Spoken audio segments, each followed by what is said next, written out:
Hello everyone. Last video में हमने बात की थी सोलेनॉइड के बारे में, परिनालिका के बारे में, और इस वीडियो में हम डिस्कस करेंगे टोरॉइड के बारे में। तो चलिए सबसे पहले समझते हैं कि टोरॉइड क्या होता है।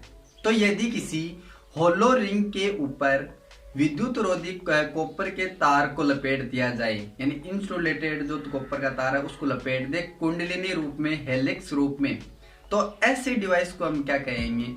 टोरॉइड कहेंगे। या फिर यूं समझ सकते हैं कि किसी कार्डबोर्ड या चीनी मिट्टी से बनी हुई कोई बेलनाकार नली है जो नॉन कंडक्टिंग है, कुचालक है, के ऊपर तांबे के तार को लपेटा हुआ है हेलिक्स रूप में, जिसे हम परिनालिका कहते हैं। यदि उस परिनालिका के दोनों सिरों को अगर यदि पकड़कर और रिंग रूप में उसको मिला दे दोनों को, यानी इस परिनालिका को हम रिंग रूप में बना ले, एक सर्कल के रूप में बना ले, तो इस डिवाइस को हम क्या कहेंगे?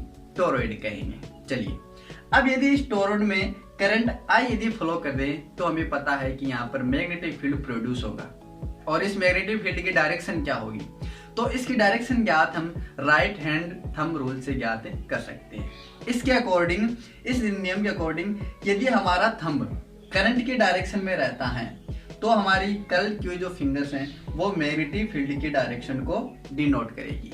यानी इस टोरॉइड के अंदर जो मैग्नेटिक फील्ड की डायरेक्शन होगी वो क्लॉकवाइज डायरेक्शन में होगी, जैसे कि आप देख पा रहे हैं। अब इस टोरॉइड के अंदर जो यहाँ पर पॉइंट है, जहाँ पर ये वायर है, इसके जो बाहर वाला पॉइंट है, इसमें ऐसा प्रतीत हो रहा है कि यहाँ पर जो इलेक्ट्रिक करंट है वो बाहर की तरफ आ रही है, यानी आउटवर्ड आ रही है समतल से, जिसे मैंने डॉट से डिनोट किया है। और यहाँ पर हम देखेंगे इसके अंदर कि जो इलेक्ट्रिक करंट है वो इनवर्ड यानी अंदर की तरफ जा रही है, जिसे हमें क्रॉस के सिंबल से डिनोट किया गया है। ठीक है, अब चलिए इसमें बात करते हैं टोरॉइड के, कि इसके सेंटर में, इस टोरॉइड पर और इस टोरॉइड के बाहर जो मैग्नेटिक फील्ड कितना होगा। तो इसको कैलकुलेट करने के लिए हम क्या करते हैं कि इस टोरॉइड को इस समतल के अंदर यानी समतल के अनुदिश काट लेते हैं, और काटने पर हमारे पास जो अनुप्रस्थ काट क्षेत्रफल आएगा वो इस डायग्राम में आप देख पा रहे हो। अब हमें क्या करना पड़ेगा कि इसके अंदर और इस टोरॉइड पर इसके बाहर मैग्नेटिक फील्ड ज्ञात करने के लिए हमें एम्पियर लूप की यहाँ पर कल्पना करनी पड़ेगी, कंसिडर करना पड़ेगा। तो मान लेते हैं यहाँ पर एम्पियर लूप 1 मान लेते हैं, जैसे कि आप डायग्राम में देख पा रहे हो, और इस टोरॉइड के लिए एम्पियर लूप 2 यहाँ पर कंसिडर कर लेते हैं, और बाहर के लिए कर लेते हैं यहाँ पर एम्पियर लूप 3। चलिए सबसे पहले आप ज्ञात करते हैं कि इसके सेंटर में मैग्नेटिक फील्ड जो है वो कितना होगा। तो आप यहाँ पर देख पा रहे हो कि इस टोरॉइड के अंदर जो करंट फ्लो हो रहा है वो इस टोरॉइड के वायर में यहाँ हो रहा है, यानी इसके सेंटर में कोई करंट फ्लो नहीं हो रहा है। और हम जानते हैं कि यदि किसी वायर में करंट फ्लो नहीं हो रहा है, इसका मतलब वहां पर कोई मैग्नेटिक फील्ड नहीं है, यानी हम कह सकते हैं कि इसके सेंटर में जो मैग्नेटिक फील्ड क्या होगा? 0 होगा। चलिए यहाँ पर इसको समझिए। यहाँ पर जो हम किसी क्लोज लूप के लिए जो एम्पियर सर्किटल लॉ लिखते हैं वो ये होता है integral B1.dl equals to mu naught I. और मैंने बताया था कि इसके अंदर जो इलेक्ट्रिक करंट है वो 0 है, तो हम लिख सकते हैं I इक्वल्स टू 0 लूप 1 के लिए, अंदर के लिए। तो I जब 0 हो जाएगी तो मैग्नेटिक फील्ड की वैल्यू भी क्या होगी? 0, यानी इसके सेंटर में मैग्नेटिक फील्ड बिल्कुल भी नहीं होगा। चलिए अब हम बात करते हैं कि इस टोरॉइड के बाहर मैग्नेटिक फील्ड की वैल्यू क्या होगी। तो यहाँ पर देखिए, आप जो वायर है वो यहाँ पर हमें बाहर आता हुआ, यानी यहाँ पर जो इलेक्ट्रिक करंट है इस वायर से वो बाहर आता हुआ आउटवर्ड दिखाई दे रहा है, और यहाँ पर इनवर्ड दिखाई दे रहा है, यानी इसके बाहर भी कोई करंट नहीं होगा। तो हम यहाँ पर लिख सकते हैं एम्पियर सर्किट लॉ के अनुसार integral B3.dl equals to mu naught cross I. B3 का यहाँ पर मतलब है कि इसके बाहर जो मैग्नेटिक फील्ड है जो हमने लूप 3 कंसीडर किया था उसके कारण जो मैग्नेटिक फील्ड कितना होगा। तो हम यहाँ पर देखते हैं कि यहाँ पर इलेक्ट्रिक करंट, कोई इलेक्ट्रिक करंट नहीं है, बिल्कुल इलेक्ट्रिक करंट नहीं है, तो I इक्वल्स टू हम 0 लिख देंगे, तो हमारे पास B3 की वैल्यू भी क्या आएगी? 0 आएगी। आप यहाँ पर क्या देखेंगे कि इस टोरॉइड के अंदर और बाहर कोई भी मैग्नेटिक फील्ड नहीं होगा। चलिए अब बात करते हैं इसके एक्सिस पर।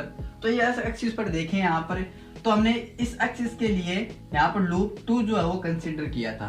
अब देखिए यहाँ पर मानेंगे कि इस अंदर वाले लूप, यानी जो पहला हमने लूप माना था उसकी रेडियस जो R1 मान लेते हैं, और इसके जो हमने लूप 2 कंसीडर किया था उसकी रेडियस R2 मान लेते हैं, और बाहर वाले की R3 मान लेते हैं। तो चलिए अब हम देखेंगे कि इस टोरॉइड के अंदर जो टोटल करंट है वो कितना होगा। सबसे पहले हम करंट की बात करेंगे।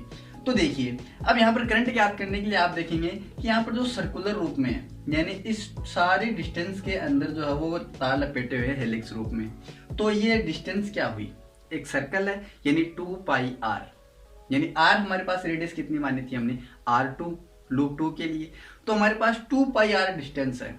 और मान लेते हैं कि इसके एकांक क्षेत्रफल पर कोई भी एक क्षेत्रफल ले लिया और इस पर जो लपेटे हुए तार है हेलिक्स रूप में वो मान लेते हैं n है। यदि एकांक पर स्मॉल n है तो इस 2πr2 पर कितने होंगे टोटल, तो हम इसे लिख सकते हैं नंबर ऑफ टर्म्स यानी 2πr2n क्रॉस i, यानी ये तो कितने हो गए, टोटल वायर हो गया हमारे पास पूरे इस टोरॉइड के अंदर, और इस टोटल वायरों में कितनी करंट फ्लो हो रही है, तो एक वायर में यदि आई करंट फ्लो हो रहा है तो टोटल वायर में कितनी होगी, तो हम लिख सकते हैं 2πr2n क्रॉस i, ये हमारे पास क्या आ जाएगा, टोटल करंट आ जाएगा। अब चलिए अब बात करते हैं लूप 3 के लिए मैग्नेटिक फील्ड।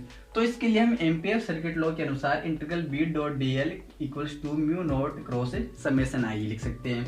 अब यहाँ पर देखिए समेशन i यानी हमें करंट का योग करना है, टोटल करंट का, और हमने बताया था कि इसे लूप 2 के लिए टोटल करंट कितना होता है, ये देखिए अभी हमने लिखा है, तो ये वैल्यू यहाँ पर पुट कर देंगे, म्यू नोट यहाँ पर है। अब यहाँ पर देखिए B.dl, यहाँ पर मैग्नेटिक फील्ड और dl एक अल्पांश है। चलिए यहाँ पर ऐसे समझते हैं कि यहाँ पर जो कोई भी पॉइंट ले ले, उस पॉइंट पर जो मैग्नेटिक फील्ड की डायरेक्शन क्या होगी, इसके आउटवर्ड होगी, इस डायरेक्शन में, और यदि हमने यहाँ पर कोई अल्पांश लिया है, एरिया एलिमेंट लिया है, तो उसकी डायरेक्शन भी क्या होगी, इसके परपेंडिकुलर होगी, ठीक है। यानी यहाँ पर B और dl दोनों की डायरेक्शन क्या होगी, सेम होगी, और दोनों की डायरेक्शन यदि सेम है तो यहाँ पर हम B.dl को हम ओपन करेंगे तो क्या लिखेंगे, B.dl cos थीटा, और यहाँ पर थीटा की वैल्यू क्या आ जाएगी, दोनों सेम डायरेक्शन में है तो बीच में एंगल क्या होगा, इसके बीच में 0 होगा, तो हम यहाँ पर क्या लिख देंगे cos 0, और cos 0 की वैल्यू कितनी होती है 1, तो हमारे पास बचेगा B.dl। अब B जो है वो इस इंटीग्रल से बाहर ले लेंगे, क्योंकि B वो मैग्नेटिक फील्ड जो है वो क्या है, कांस्टेंट है, यानी इसकी रेडियस जो वो कांस्टेंट है, इसकी रेडियस कांस्टेंट है, प्रत्येक जो डिस्टेंस है वो समान है यहाँ से, तो इसका मतलब है कि इसके चारों ओर जो भी मैग्नेटिक फील्ड प्रोड्यूस होगा वो भी क्या होगा, कांस्टेंट होगा हमारे पास, उसका प्रत्येक जगह मैग्नीट्यूड समान होगा, तो हम B को बाहर लिख लेंगे, और dl यहाँ पर क्या अल्पांश है, और इस dl को हम इंटीग्रल करेंगे सारे dl, यानी इसके अंदर जितने भी हमने dl लिए हैं, जितने भी एरिया एलिमेंट लिए हैं, यदि उनका सभी का इंटीग्रल करेंगे तो dl इक्वल्स टू हम लिख सकते हैं 2πr2, ठीक है, ओके क्लियर इतना। तो 2πr2 यहाँ रख देंगे, ये B आ जाएगा यहाँ पर मैग्नेटिक फील्ड, और म्यू नोट यही है। अब यहाँ से 2πr2 और 2πr2 से क्या हो जाएगा, कैंसिल आउट हो जाएगा, तो हम magnetic field B equals to लिख सकते हैं म्यू नॉट n i, जहां पर म्यू नॉट है आपकी चुंबकशीलता, और n क्या है, n है एकांक लंबाई पर जो फेरों की संख्या है जो कुंडली रूप में तार लपेटे गए हैं वो है, और I क्या है, करंट, जो इस टोरॉइड में करंट फ्लो हो रहा है। तो ये आपको क्या करना है, याद रखना है, जो हमारा क्या है मैग्नेटिक फील्ड का फॉर्मूला है इस टोरॉइड के ऊपर। चलिए अब यहाँ पर नोट में मैंने कुछ लिखा है, यहाँ देखिए, यदि हमें एकांक लंबाई पर जो वायर की संख्या है वो हमें यदि ज्ञात करनी है तो हम ये फॉर्मूला कहाँ में लेंगे, n equals to capital N upon 2πr, जहां पर नंबर ऑफ वायर है n तो, और r इसकी क्या है, रेडियस है।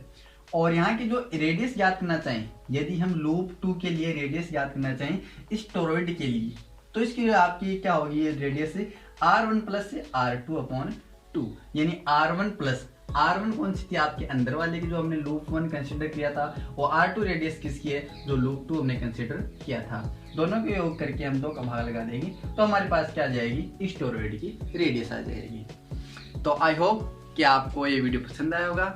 टोरॉइड पढ़ा हमने कि टोरॉइड क्या होता है, और इसमें जो मैग्नेटिक फील्ड है इसके अंदर, इसके एक्सिस पर और इसके बाहर मैग्नेटिक फील्ड कितना होता है। तो वीडियो पसंद आए तो वीडियो को लाइक शेयर जरूर करें, और चैनल को सब्सक्राइब करके बेल आइकन में प्रेस कर लें ताकि आपको लेटेस्ट वीडियो नोटिफिकेशन सबसे पहले मिलते रहें। मिलते हैं अगली वीडियो में नई वीडियो के साथ, तब तक के लिए बाय बाय, जय हिंद।